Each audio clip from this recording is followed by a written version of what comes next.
আসসালামু আলাইকুম। টি-20 ক্রিকেটে বাংলাদেশের অন্যতম সেরা ব্যাটার লিটন দাস এবার অধিনায়কত্ব নিয়েই মুখ খুলেছেন। কেমন অনুভব করছেন তিনি নতুন দায়িত্ব নিয়ে? কি বললেন তার ভবিষ্যৎ পরিকল্পনা নিয়ে? আজকের ভিডিওতে আমরা জানাবো লিটনের গুরুত্বপূর্ণ বক্তব্য আর তার নেতৃত্বের ভাবনা নিয়ে বিশদ আলোচনা। ভিডিওটি মিস করবেন না। টি-20তে লিটনকে পূর্ণ দায়িত্ব দেওয়া হলে সেটা নেবেন কিনা এমন প্রশ্নের উত্তরেই তিনি বলেন, বিসিবি যদি আমাকে দায়িত্ব দেয় আমি করতে রাজি আছি। এখানে দ্বিমত থাকার কোনো কথা না, আমি এটা উপভোগ করছি।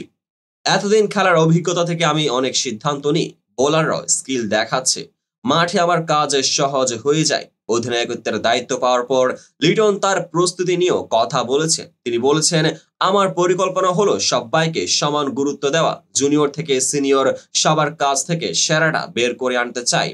দলের ভেতরে ইতিবাচক পরিবেশ তৈরি করাই আমার প্রথম কাজ।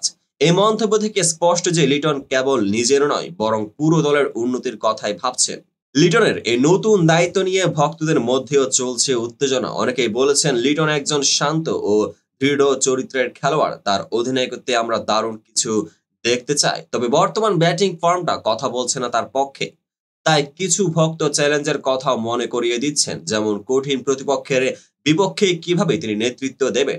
সবাই আশা করছে লিটন দাসের নেতৃত্বে বাংলাদেশ টি-20 ফরম্যাটে আরো ধারাবাহিক পারফরমেন্স দেখাবে। বন্ধুরা, লিটন দাসের টি-20 অধিনায়কত্ব নিয়ে আপনার কি মতামত?